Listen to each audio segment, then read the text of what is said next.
जय हिंद दोस्तों, welcome to the online study exam. दोस्तों आशा करते हो कि आप लोग अच्छे और बहुत स्वस्थ होंगे। तो चलिए आज हम जो है इस सेट को जो है इसमें जो है प्रैक्टिस सेट नंबर 2 को डिस्कस करेंगे, जो बीपीएससी बिहार लोक सेवा आयोग के द्वारा प्राथमिक विद्यालय शिक्षक का जो है कक्षा 1 से 5 तक का जो है ये समान अध्ययन दिया गया है, जिसमें आपको 20 प्रैक्टिस सेट दिए गए हैं। इसमें कुल प्रश्नों की संख्या 120 है और कुल अंक 120 हैं। तो इसका पहला सेट आप अभी तक नहीं देखे तो आप हमारे चैनल पर जाकर उसे जरूर देख लीजिएगा। आज हम इससे प्रैक्टिस सेट नंबर 2 को डिस्कस करेंगे। आशा करते हो कि यह सेट आपको बहुत पसंद आएंगे। चलिए आज के हम सेशन को शुरू करते हैं। हमारा पहला प्रश्न दिया गया है कि सुमेलित कीजिए। तो राजा राम मोहन राय, तो राजा राम मोहन राय जो थे ये किसके संस्थापक थे? तो राजा राम मोहन राय जो थे ये ब्रह्मा थे, तो इसीलिए ब्रह्मा समाज की स्थापना किए थे। तो ऑप्शन नंबर यानी कि 1 का 3 हो जाएगा।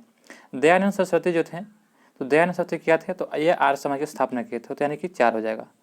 दयानंद सरस्वती जो आर्य समाज के स्थापन किए थे। विवेकानंद जो थे ये जो थे रामकृष्ण मिशन की स्थापना किए थे, यानी कि रामकृष्ण मिशन की स्थापना किसने किए थे? तो विवेकानंद ने। और देखा जाए तो एमजी रनाडे जो थे ये प्रार्थना समाज के संस्थापक थे। तो आपका इसका राइट आंसर क्या हो जाएगा? 1 के हो जाएगा आपका 3, बी के हो जाएगा 1, सी का आपका हो जाएगा सी यानी कि दयानंद सरस्वती जो थे ये 4 हो जाएगा, और डी का आपका हो जाएगा यानी कि 2। तो इसका आपका राइट आंसर क्या हो जाएगा? ऑप्शन नंबर सी हो जाएगा 3 1 4 2। निम्नलिखित में से किसने मदर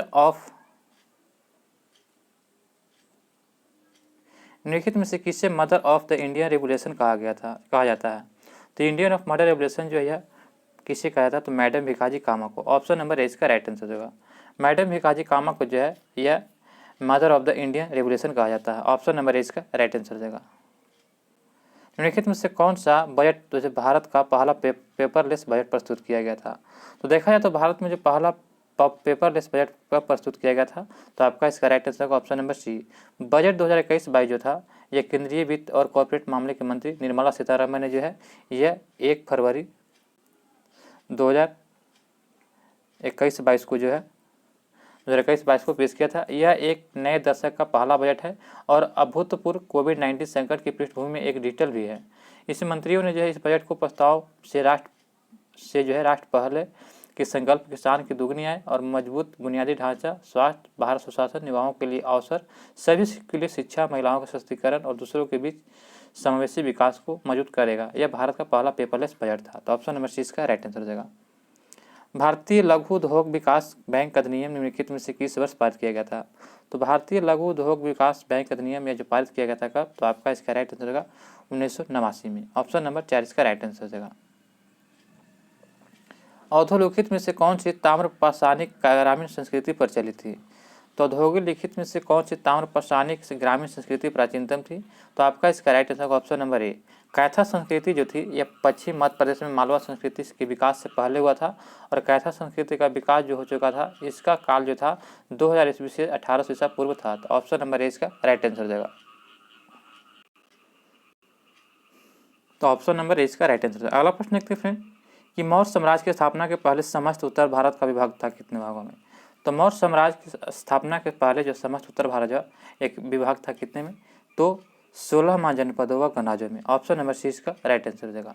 देखा जाए तो 16 महाजनपदों का उल्लेख जो है हमें बौद्ध ग्रंथ के जो देखा जाता है अंगुत्तर निकाय से मिलता है, और जैन ग्रंथ के जो भगवती सूत्र से मिलता है। ये सभी महाजनपद जो आज के उत्तरी अफगानिस्तान से लेकर बिहार तक, हिंदू कुश से गोदावरी तक नदी तक फैला हुआ था। अगला प्रश्न देखते हैं। 3 महाजनपद ऐसे थे जो है कहाँ थे? तो बिहार में थे, ये याद रखिएगा। अगला प्रश्न देखते हैं। अधोलिखित में से किस लेखक की पुस्तक से कश्मीर की 12वीं शताब्दी ईस्वी के इतिहास का विवरण प्राप्त होता है? तो यह इतिहास के विवरण प्राप्त होता है कलहन की जो राज तरंगिणी पुस्तक है, जिससे जो है महाकाव्य की रचना जो है राज तरंगिणी ने, जिसकी रचना जो है 1148 से देखा जाए 1150 ईस्वी के बीच किया था। इसमें कश्मीर के आरंभ से लेकर रचना के समय का क्रमबद्ध इतिहास अंकित किया गया है। ऑप्शन नंबर 4 इसका राइट आंसर हो जाएगा। दिल्ली के किस सुल्तान ने सिकंदर द्वितीय शाही को उपाधि धारण किया था? तो यह सिकंदर द्वितीय के शाही को उपाधि जो किसने धारण किया था? तो यह अलाउद्दीन खिलजी ने। अलाउद्दीन खिलजी जो था यह दिल्ली सल्तनत का एक महत्वाकांक्षी शासक था, उसने सिकंदर शाही को उपाधि धारण किया था। ऑप्शन नंबर जो है ए इसका राइट आंसर हो जाएगा। सुदर्शन झील का निर्माण किस शासक के काल में हुआ था? तो सुदर्शन झील का निर्माण जो है किस शासन के काल में हुआ था? तो यह चंद्रगुप्त के मौर्य के द्वारा किया गया था। ऑप्शन नंबर सी इसका राइट आंसर हो जाएगा। चंद्रगुप्त सौराष्ट्र में जो गिरनार नामक पहाड़ी के मध्य जो सुदर्शन झील स्थित है, यह गुजरात के में है। इस झील का निर्माण जो मौर्य वंश के संस्थापक चंद्रगुप्त मौर्य के आदेश से उन्होंने नियुक्ति राजपाल जो था उसका पुष्यगुप्त वैश्य उसने करवाया था। तो ऑप्शन नंबर सी इसका राइट आंसर हो जाएगा। पुष्यभूति राजवंश की वंशावली अधोलिखित किस राजा के नाम से प्रारंभ होता है? तो पुष्यभूति जो है वंशावली अधोलिखित किस राजा के नाम से प्रारंभ होती है? तो दोस्तों आपका इसका राइट आंसर होगा नरवर्धन। नरवर्धन से प्रारंभ होता है। नरवर्धन जो था नींव छठी शताब्दी के प्रारंभ में जो है ये पुष्यभूति वर्धन ने थानेश्वर में डाली थी और वर्धन वंशावली नरवर्धन ने से प्रारंभ होकर जो हर्षवर्धन पर समाप्त हो जाती है। तो ऑप्शन नंबर 4 इसका राइट आंसर हो जाएगा। निम्नलिखित में से कौन सी गर्म जलधारा है? तो गर्म जलधारा बताना है कि यहाँ पे कौन सी है। तो क्यूसोरिको की जलधारा, क्यूसोरिको की जलधारा जो है जापान की काली धारा है जो उत्तर प्रशांत महासागर की एक प्रमुख सागरीय धारा है। और क्यूसोरिको एक क्या है? तो गर्म जलधारा है। जबकि अन्य देखा जाए तो लैब्राडोर, कुराइल और कनारी जो है ठंडी जलधारा है। तो ऑप्शन नंबर 20 का राइट आंसर हो जाएगा। निम्नलिखित में से कौन सा परिवहन का सबसे सस्ता साधन है? परिवहन का सबसे सस्ता साधन देखा जाए तो जल परिवहन है। ऑप्शन नंबर 4 इसका राइट आंसर हो जाएगा। जल परिवहन का प्राचीनतम एवं महत्वपूर्ण यातायात साधन क्या है? तो जल परिवहन। ऑप्शन नंबर 4 इसका राइट आंसर हो जाएगा। निम्नलिखित में से कौन सा अपर्दन अभिकर्ता बालुका स्फूटों और बालू टिब्बा के निर्माण के लिए उत्तरदायी है? तो यह आपका राइट आंसर हो जाएगा पवन। पवन जो है यह जो है अपर्दन अभिकर्ता बालुका स्तूपों या बालू टिब्बा के निर्माण के लिए उत्तरदायी होता है। पवन के कारण क्या होता है कि रेगिस्तान में जो जहाँ तहाँ आंधी आने के कारण जो है बालू का बड़े बड़े टिब्बा यानी कि जो है बड़े बड़े पहाड़ जैसा टीला बन जाता है। तो ऑप्शन नंबर 20 का राइट आंसर हो जाएगा। निम्नलिखित में से कौन सी पृथ्वी के वायुमंडल की सबसे निचली परत है? तो पृथ्वी के वायुमंडल की सबसे निचली परत देखा जाए तो पृथ्वी के वायुमंडल में जो है 5 परत है। कौन कौन है? तो सबसे नीचे देखा जाए तो क्षोभ मंडल हो जाएगा, उसके बाद समताप आ जाएगा, उसके बाद आपका आ जाएगा मध्य मंडल आ जाएगा, उसके बाद देखा जाए तो आयन मंडल आ जाएगा और सबसे ऊपर में देखा जाए तो वायुमंडल आ जाएगा। तो ये आपके 5 मंडल। तो सबसे पहले पूछा है कि सबसे निचली परत, तो सबसे नीचे में क्षोभ मंडल होता है जिसमें जो सभी मौसम से संबंधित घटनाएं घटती है। क्षोभ मंडल में वर्षा होना, आंधी तूफान आना। और समताप मंडल में क्या है? ओजोन परत पाए जाते हैं। समताप मंडल में क्या है? ओजोन परत है। तो ऑप्शन नंबर सी इसका राइट आंसर हो जाएगा। निम्नलिखित में से कौन सा से ताप व्युत्क्रम के लिए आदर्श स्थितियाँ हैं? तो ताप व्युत्क्रम के लिए आदर्श स्थितियाँ कौन सा हो जाएगा? तो शांत एवं वायु स्थिर। ऑप्शन नंबर सी इसका राइट आंसर, शांत एवं स्थिर वायु। यहाँ पे देखा जाए तो ऑप्शन देख यहाँ पे प्रश्न क्या गया फ्रेंड्स? हाँ, यहाँ पे दिया गया है कि निम्न में से जो है कौन सा ताप व्युत्क्रम के लिए आदर्श स्थितियाँ, तो आदर्श स्थितियाँ बताया गया है। तो यहाँ हो जाएगा शांत एवं स्थिर, दोनों ऑप्शन एक ही दिया गया है। तो ऑप्शन नंबर जो है इसका राइट आंसर होगा, यानी कि बी और सी दोनों हो जाएगा। तो ऑप्शन नंबर ए इसका राइट आंसर है।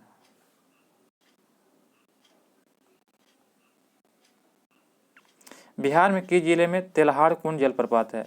तो तेल्हाड़ जल कुंड प्रपात जो है बिहार के जो है कैमूर जिले में है। ऑप्शन नंबर सी इसका राइट आंसर हो जाएगा। तेल्हाड़ कुंड जो है बिहार के कैमूर जिले में स्थित है। यह प्रपात जो दुर्गावती नदी के उद्गम के पास रोहतास पठार से स्थित है। ऑप्शन नंबर सी इसका राइट आंसर हो जाएगा। एशिया की सबसे बड़ी एवं ताज़ा जल वाली गोखुर झील बिहार में कौन सी है? तो बिहार में पूछा गया। तो बिहार में जो है एक एशिया के जो है कांवर झील, इसको जो है कांवर झील कहाँ है? तो ये बेगूसराय में है।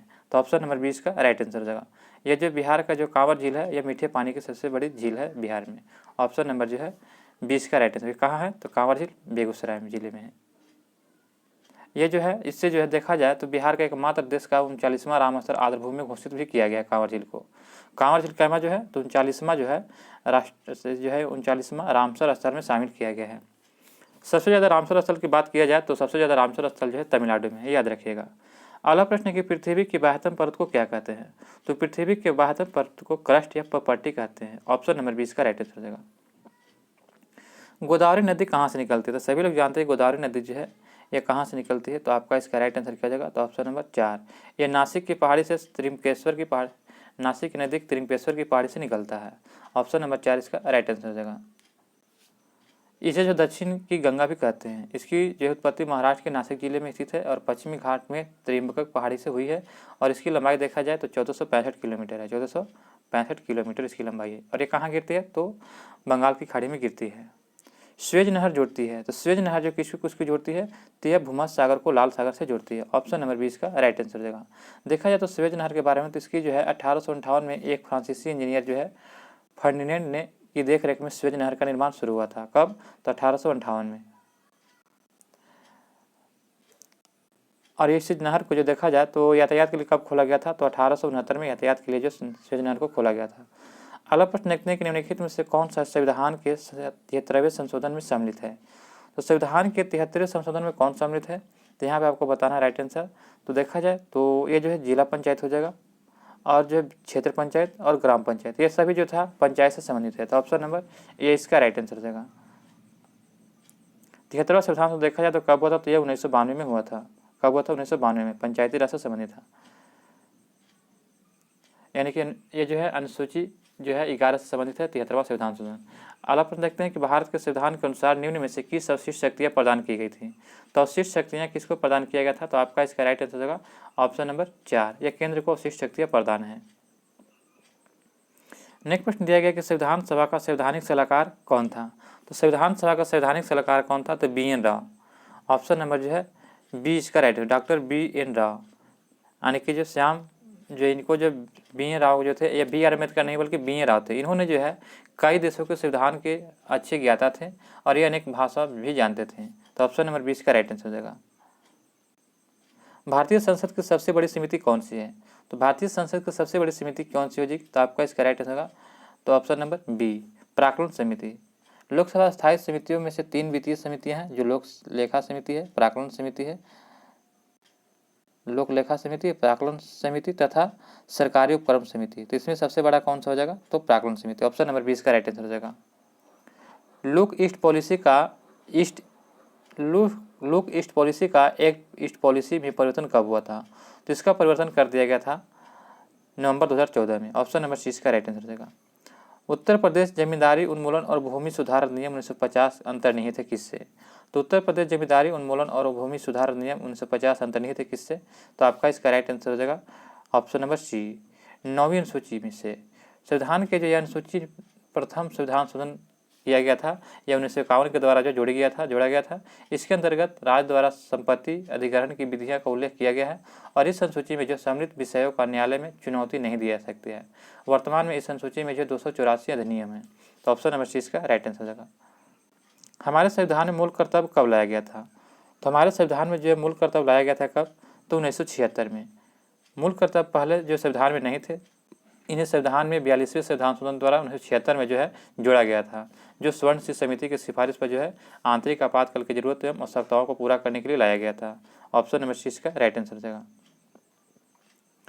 सर्वप्रथम पंचायती राज का गठन किस वर्ष हुआ था। तो सर्वप्रथम पंचायती राज का गठन जो है 1959 में किया गया था।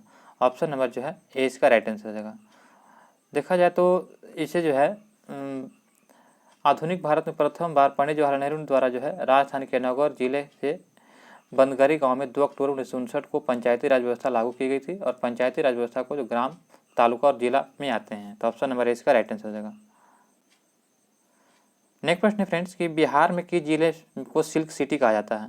तो सभी लोग जानते हैं कि बिहार के जो एकमात्र भागलपुर ऐसा जिला है जिसको सिल्क सिटी के नाम से जानते हैं। ऑप्शन नंबर 30 का राइट आंसर है भागलपुर। भारत की जनगणना 2011 के अनुसार बिहार में महिला साक्षरता दर कितना है। तो 2011 की जनगणना के अनुसार बिहार में जो है महिला साक्षरता दर कितना है, तो 51.50%। ऑप्शन नंबर 4 इसका राइट आंसर हो जाएगा। 51.50% है, जबकि पूर्ण साक्षरता दर की बात किया जाए तो 71.20% है। अगला प्रश्न देखते हैं कि अरहर की संकर किस्म है। अरहर की संकर किस्म कौन सी है। तो आपका इसका राइट आंसर हो जाएगा ICPH 8 जो है ये अरहर की किस्म है। तो ऑप्शन नंबर इसका राइट आंसर हो जाएगा। स्वतंत्र भारत के प्रथम विधि आयोग के अध्यक्ष कौन है। तो यह आपका राइट आंसर क्या हो जाएगा, स्वतंत्र भारत के प्रथम विधि आयोग के अध्यक्ष कौन थे। तो ऑप्शन नंबर इसका राइट आंसर हो जाएगा यानी कि तो ऑप्शन नंबर 4 इसका राइट आंसर होगा, श्री MC सेल्तवाद। ऑप्शन नंबर 4 इसका राइट आंसर हो जाएगा। ग्रीन हाउस में सब्जियों को उगाने की विधि को क्या कहते हैं। तो ग्रीन हाउस में सब्जियों को उगाने की विधि को जो है वेजिटेबल फ्रोसिंग कहते हैं। ऑप्शन नंबर 4 इसका राइट आंसर होगा, वेजिटेबल फ्रोसिंग। मृदाओं के कण घनत्व का औसत मूल्य होता है। तो मृदाओं के कण घनत्व का औसत मूल्य कितना होता है? तो यह आपका हो जाता है 2.65 ग्राम पर सेंटीमीटर क्यूब। ऑप्शन नंबर 4 इसका राइट आंसर हो जाएगा। मृदाओं के कण घनत्व का औसत मूल्य कितना होता है? तो 2.65 ग्राम पर सेंटीमीटर क्यूब। अगला प्रश्न है कि निम्नलिखित में बाग लगाने की कौन सी विधि पहाड़ी क्षेत्रों में अपनाई जाती है? तो बाग लगाने की जो है विधि पहाड़ी क्षेत्रों में कौन सी अपनाई जाती है? तो समोच्च है। समोच्च विधि जो है या बाग लगाने की जो है पहाड़ी क्षेत्रों में अपनाई जाती है। ऑप्शन नंबर ए इसका राइट आंसर हो जाएगा। पंचम सवारी ताल में कितनी मात्राएं होती है? तो पंचम सवारी ताल में जो है यह आपको कितनी मात्राएं होती है? तो कुल 15 मात्राएं होती हैं। ऑप्शन नंबर जो है 20 का राइट आंसर। कौन कौन होता है? तो धी ना, धी धी, कत, धी धी, नाधी, धीना, तिक्र, तिना, तिरकिट, तुना, कतवा, धीधी, नाधी, धीना, ये 15 जो है ये मात्राएं होती है। तो ऑप्शन नंबर 20 का राइट आंसर हो जाएगा। वंदे मातरम देश गान का रचयिता कौन है? तो सभी लोग जानते हैं कि वंदे मातरम देश गान के जो रचयिता कौन है? तो बंकिम चंद्र चटर्जी थे। ऑप्शन नंबर इसका राइट आंसर हो जाएगा। ये जो पहली बार देखा जाए तो कब गाया गया था? तो 1896 के कलकत्ता अधिवेशन में गाया गया था रहमतुल्लाह सयानी।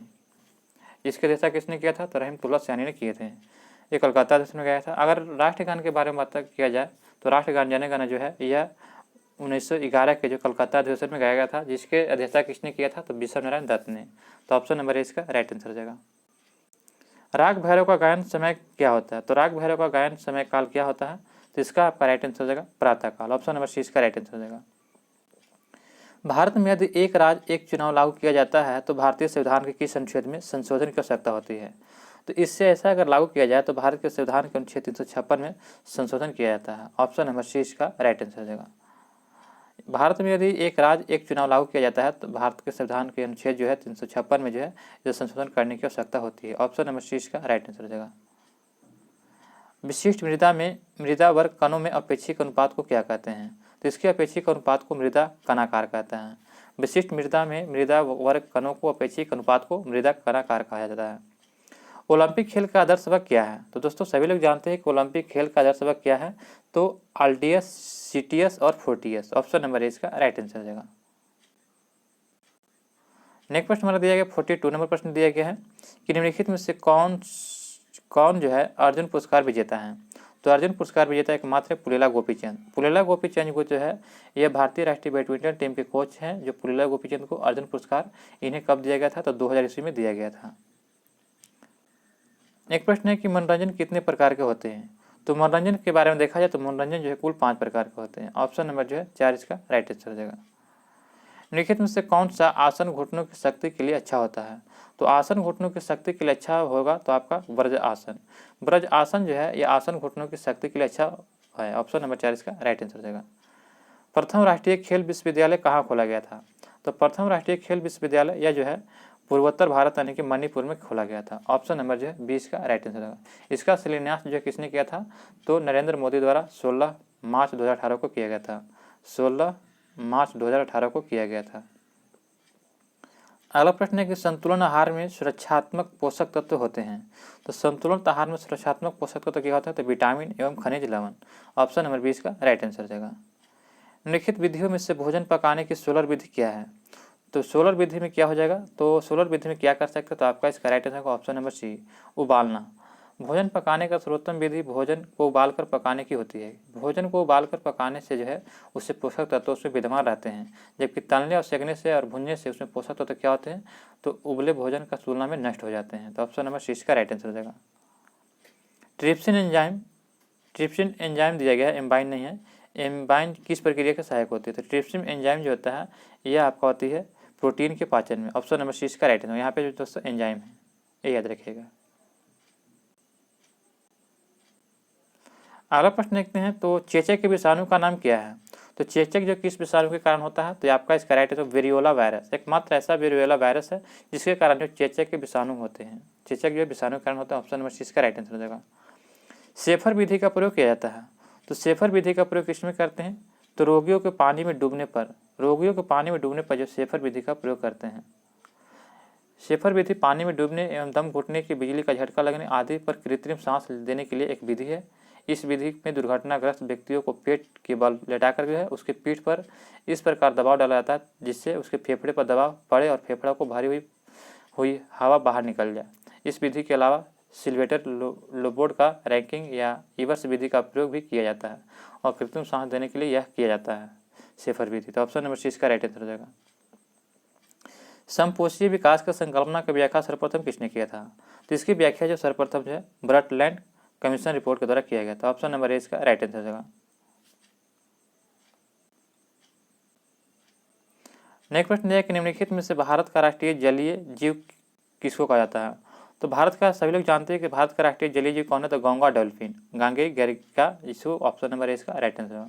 गंगा डॉल्फिन जो है 5 अक्टूबर 2019 को 5 अक्टूबर जो है 5 अक्टूबर 2009 को जो है पूर्व प्रधानमंत्री मनमोहन सिंह की अध्यक्षता में जो है हुई गंगा नदी घाटी के प्राधिकरण की बैठक में विलुप्त हो रहे गंगा डॉल्फिन को जो है यह राष्ट्रीय जलीय जीव घोषित किया था। कब? 2009 में, जिसे 18 मई 2010 को जो पर्यावरण वन मंत्रालय ने राष्ट्रीय जलीय जीव के रूप में अधिसूचित किया था। अगला प्रश्न दिया गया है किस वर्ष वन संरक्षण अधिनियम पारित किया गया था? तो वन संरक्षण अधिनियम जो है यह आपका 1980 में पारित किया गया था। ऑप्शन नंबर 20 का राइट आंसर हो जाएगा। निम्नलिखित में से कौन सी हरित गृह प्रभाव गैस नहीं है? तो हरित गृह प्रभाव गैस नहीं है तो नाइट्रोजन। नाइट्रोजन जो है हरित गृह गैस प्रभाव नहीं है, जबकि ओजोन, मीथेन, कार्बन डाइऑक्साइड जो है ये सभी हरित गृह प्रभाव गैस है, जबकि नाइट्रोजन नहीं है। निम्नलिखित में से कौन सी मृदा संरक्षण की विधि नहीं है? तो मृदा संरक्षण की विधि नहीं हो जाएगा, तो आपका इसका राइट आंसर होगा कीटनाशक रसायन। कीटनाशक रसायन जो मृदा संरक्षण की विधि नहीं है, जबकि मृदा को संरक्षण करना है तो आप मृदा अपरदन को रोक कर करिए या जैव खाद करके, फसल चक्र करके। तो ऑप्शन नंबर 1, बी, सी सही है, जबकि 4 जो है गलत है। तो ऑप्शन नंबर 4 इसका राइट आंसर हो जाएगा। सिलाई मशीन कब भारी चलती है? तो सिलाई मशीन जो भारी जब कब चलती है तो यह जो है तेल की कमी तथा सफाई नहीं करने पर। तेल की कमी और सफाई नहीं करने पर क्या होता है, उसके जो पार्ट पुर्जे जो होते हैं वो धूल जम जाते हैं, जिसके कारण जो है यह अधिक भारी चलती है। तो ऑप्शन नंबर 6 इसका राइट आंसर हो जाएगा।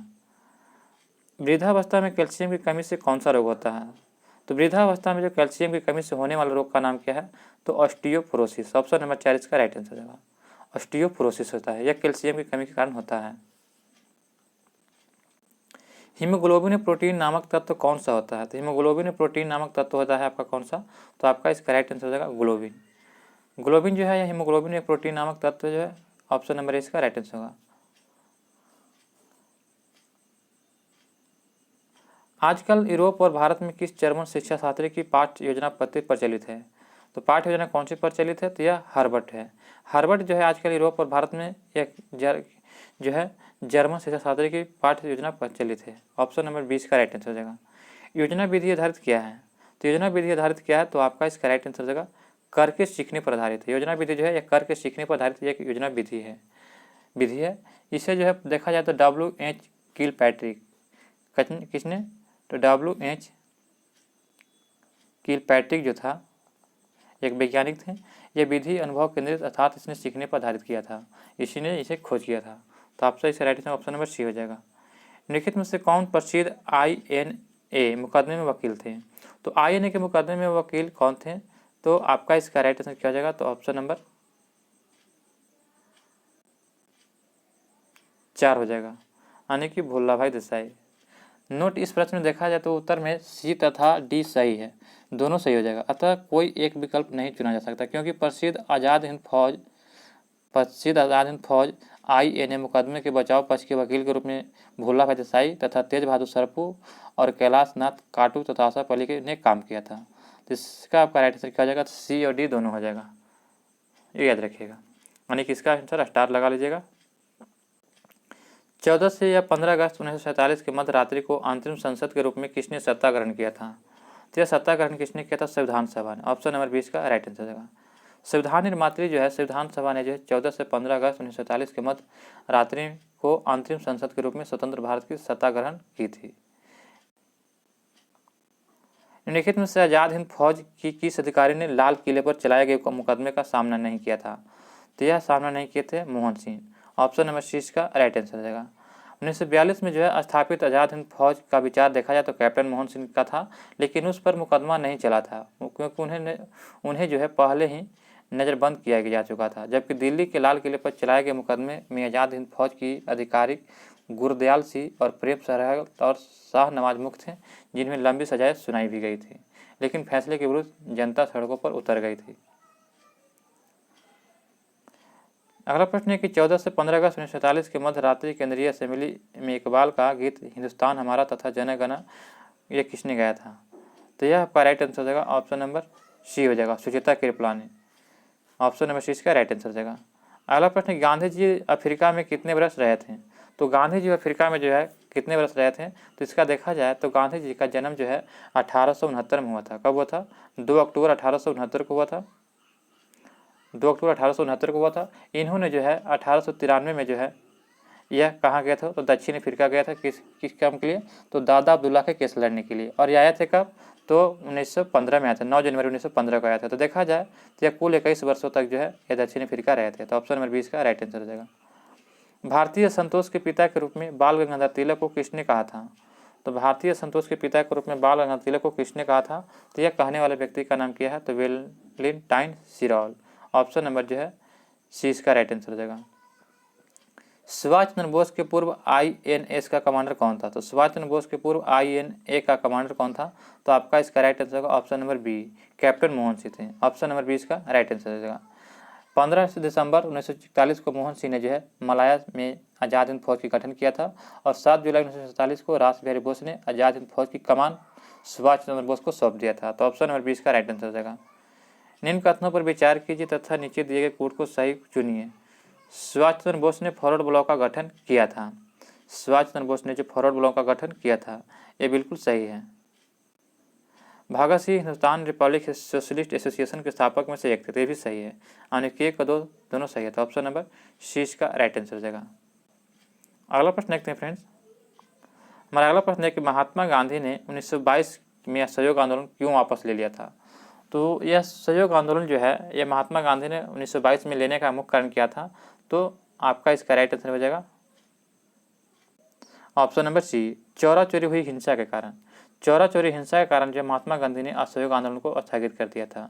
तो ऑप्शन नंबर जो है सी इसका राइट आंसर। चौरा चोरी कब हुआ था? तो यह 5 फरवरी 1922 को हुआ था। 5 फरवरी 1922 को जो है चौरा चोरी उत्तर प्रदेश में जनता द्वारा पुलिस थाने में क्या हुआ था कि आग लगा दिया गया था, जिसमें 22 पुलिसकर्मी जो थे जिंदा जल गए थे। इससे दुखी होकर जो महात्मा गांधी ने जो था असहयोग आंदोलन को स्थगित कर दिया था, यानी बंद कर दिया था। भंडारी समिति किससे संबंधित है? तो भंडारी समिति जो है यह आपका क्षेत्रीय ग्रामीण बैंकों की पूर्ण संरचना से है। क्षेत्रीय ग्रामीण बैंकों की पूर्ण संरचना से जो है भंडारी समिति संबंधित है। ऑप्शन नंबर 4 इसका राइट आंसर हो जाएगा। सामाजिक वानिकी में निम्न में से किस प्रकार के वृक्षों के रोपण को प्रोत्साहित किया जाता है? तो सामाजिक वानिकी में निम्न में से किस प्रकार के वृक्षों को रोपण को प्रोत्साहित किया जाता है? तो दोस्तों आपका इसका राइट आंसर होगा बहुउद्देशीय वाले को। सामाजिक वानिकी में जो है बहुउद्देशीय वृक्षारोपण कार्यक्रम है, इसके द्वारा जो वृक्षों को लगाया जाता है। स्मार्ट जेल क्या होता है? तो स्मार्ट जेल जो है यह क्या होता है? तो यह एक पदार्थ को जीवन तंत्रों की नकल है। एक पदार्थ के जीवन तंत्रों की नकल जो है स्मार्ट जेल है। ऑप्शन नंबर इसका राइट आंसर हो जाएगा। वह कौन सा प्रथम भारतीय राज्य है जिसने प्लास्टिक की थैलियों के उपयोग पर पूर्ण रोक लगा दिया है? तो पूर्ण रोक लगाने वाला एकमात्र राज्य कौन सा है? तो यह हिमाचल प्रदेश है। Option number B, Himachal Pradesh फल उद्योग सेब के लिए विश्व प्रसिद्ध है। यह उद्योग प्लास्टिक की थैलियों से उत्पन्न पर्यावरण प्रदूषण से प्रभावित है। इससे प्रदूषण को देखते हुए हिमाचल प्रदेश सरकार ने जो है प्लास्टिक की थैलियों को उपयोग प्रतिबंध लगा दिया। ऑप्शन नंबर 20 का राइट आंसर हो जाएगा। वायुमंडल में CO2 यानी कार्बन डाइऑक्साइड का प्रतिशत बढ़ जाने पर निम्न में से क्या घटित नहीं होगा? घटित नहीं होगा यहाँ पर बताना है। तो आपका इसका राइट आंसर होगा ऑप्शन नंबर सी, समुद्र तट घट जाएगा। ये घटित नहीं होगा, समुद्र तट क्या हो जाएगा? घट जाएगा नहीं, बल्कि क्या होगा? गर्म होकर क्या हो जाएगा? बर्फ पिघलेगा तो ये समुद्र तट बढ़ जाएगा। यहाँ पर नहीं दिया गया। तो ऑप्शन नंबर सी इसका राइट आंसर हो जाएगा।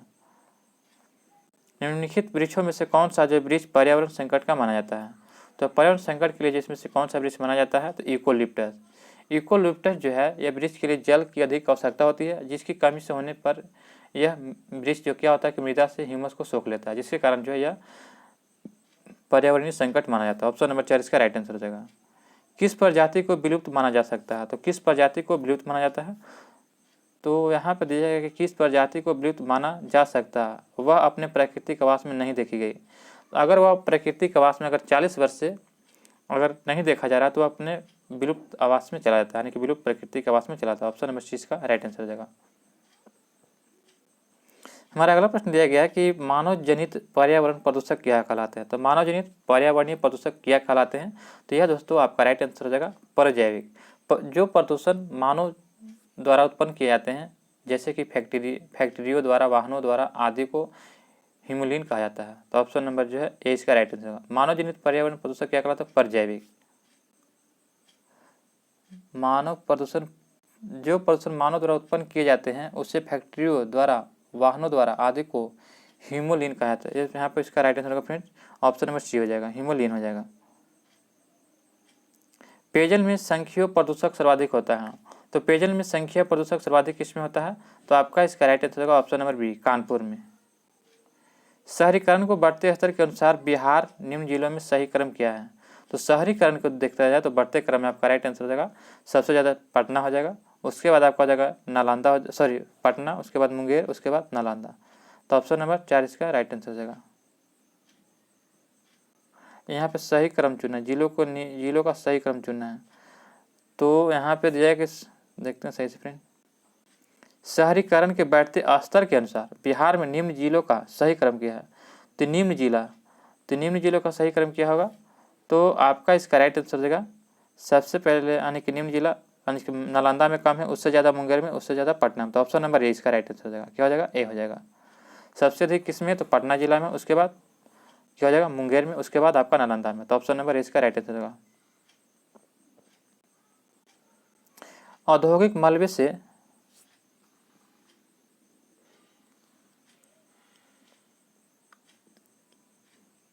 थोड़ा सा इसमें जो है प्रश्न को देखे कर फ्रेंड्स, यहाँ पे देखा जाए तो पटना में जो है आपका कितना है? तो पटना में जो है 44.3% है, यानी कि अनुसार जिला का सही क्रम में शहरीकरण में 44.3 है। मुंगेर में आपका देखा जाए तो 28.3 है, 28.3 है। और जो है यहाँ पे देखा जाए नालंदा में आपका कितना है? तो 26.2 है, 26.2 है। यानी कि सबसे ज़्यादा कहाँ है? तो पटना में, उसके बाद मुंगेर में, उसके बाद नालंदा में। तो जिधर भी मुंह खुला रहता है तो वो उधर बड़ा माना जाता है। तो इधर क्या है? तो पटना सबसे बड़ा है, ना कि सबसे ज़्यादा पटना में है। तो इसलिए ऑप्शन नंबर इसका राइट आंसर ये हो जाएगा, यानी कि सी हो जाएगा। सी नहीं, गलत हो जाएगा। ऑप्शन नंबर ए इसका राइट आंसर हो जाएगा। नेक्स्ट प्रश्न देखते हैं कि औद्योगिक मलबे से सर्वाधिक रासायनिक प्रदूषण होता है। तो औद्योगिक मलबे से सर्वाधिक रासायनिक प्रदूषण कौन सा होता है? तो आपका इसका राइट आंसर चमड़ा उद्योग से। ऑप्शन नंबर ए इसका राइट आंसर हो जाएगा। विश्व की हरित गृह गैसों में भारत का अधिकतम भाग कितना है? तो भारत का इसमें अधिकतम भाग हो जाए 5%। ऑप्शन नंबर 4 इसका राइट आंसर देगा। वह विकल्प चुनिए जो बिहार के 7 निश्चय भाग 2 योजना का हिस्सा नहीं है। तो इसमें से कौन सा जो बिहार के 7 निश्चय भाग का हिस्सा नहीं है? तो युवा शक्ति बिहार की प्रगति यह है, शक्ति महिला सशक्त महिला ये भी है, हर एक क्षेत्र में सिंचाई का पानी ये भी सही है, लेकिन सभी के लिए वायुमार्ग एक गलत है। तो एक ए बी सी सही है, जबकि जो है 4 गलत है। देखा जाए तो वायु जो है 7 नीचे भाग 2 में जो कौन कौन शामिल है? तो युवा शक्ति बिहार की प्रगति शामिल है, 2 में शक्ति महिला सक्षम महिला शामिल है, 3 में हर एक खेत का सिंचाई और पानी शामिल है, 4 में जो है स्वच्छ गांव समृद्ध गांव बनाना शामिल है, 5 में स्वच्छ शहर विकसित शहर बनाना ये भी शामिल है, और 6 में जो सुलभ संपर्कता शामिल है, और 7 में जो है सबके लिए अतिरिक्त स्वास्थ्य सुविधा शामिल है। तो आपका इसका राइट आंसर क्या है? 4 नहीं है। निम्नलिखित में से किसका पारिस्थितिकीय संतुलन से संबंधित नहीं है? तो पारिस्थितिकीय संतुलन संबंधित नहीं है, तो ऑप्शन नंबर सी हो जाएगा, औद्योगिक प्रबंधन। औद्योगिक प्रबंधन जो है यह पारिस्थितिकीय संतुलन से प्रत्यक्ष संबंध नहीं है, जबकि पारिस्थितिकीय संतुलन में जल प्रबंधन, वन रोपण और वन जीव सुरक्षा महत्वपूर्ण संबंध है, जबकि औद्योगिक प्रबंधन संबंधित नहीं है। पर्यावरण से अभिप्राय क्या होता है? तो पर्यावरण से अभिप्राय क्या होता है? तो आपका इसका राइट आंसर हो जाएगा, यानी कि देखा जाए तो भूमि, जल, वायु, पौधे एवं पशुओं को, प्राकृतिक दुनिया को, इनके चारों ओर अस्तित्व में, ये सही है। उनसे संपूर्ण दशाओं का योग जो व्यक्ति को एक समय बिंदु पर घेरते हुए होती है, ये भी सही है। भौतिक, जैविकीय एवं सांस्कृतिक तत्वों की अंतःक्रियात्मक व्यवस्था को अंतर संबंधित होती है, ये भी सही है। यानी कि इनमें से सभी सही है, आपका राइट आंसर हो जाएगा। हमारा अगला प्रश्न रहेगा कि पर्यावरण अपकर्षण से अभिप्राय क्या है? तो पर्यावरण अभिकर्षण से इसका अभिप्राय क्या है? तो इसका अभिप्राय है कि पर्यावरण गुणों का पूर्ण रूप से नियमीकरण करना और मानवीय क्रियाकलापों से विपरीत परिवर्तन लाना और पारिस्थितिकी विभिन्नता का परिणाम स्वरूप पारिस्थितिकी असंतुलन करना। तो यानी कि इनमें से सभी इसका राइट आंसर हो जाएगा। भूमंडलीय उष्मन की आशंका किसकी बढ़ती हुई सांद्रता के कारण होती है? तो भूमंडलीय उष्मन की आशंका किसकी बढ़ती हुई सांद्रता के कारण से बढ़ रही है? तो इसका कारण यह होता है कि कार्बन डाइऑक्साइड के कारण। ऑप्शन नंबर 4 इसका राइट आंसर होगा। CO2 के कारण जो है यह भूमंडलीय उष्मन की आशंका यह बढ़ती हुई सांद्रता के कारण बढ़ रही है। ऑप्शन नंबर 4 इसका राइट आंसर हो जाएगा।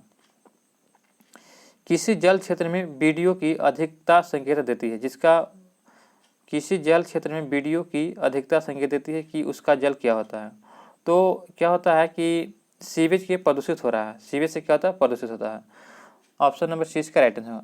वीडियो कहने का मतलब होता है कि बायोलॉजिकल ऑक्सीजन डिमांड, बीच से बायोलॉजिकल, वो से ऑक्सीजन डिमांड का प्रयोग जो है जल प्रदूषण को मापने में किया जाता है। और वीडियो जो होता है ऑक्सीजन की वह मात्रा जो समान ताप पर किसी जल में 1 लीटर भाग के 5 दिनों में जीवों की उपापचयी क्रियाओं के लिए आवश्यक होती है।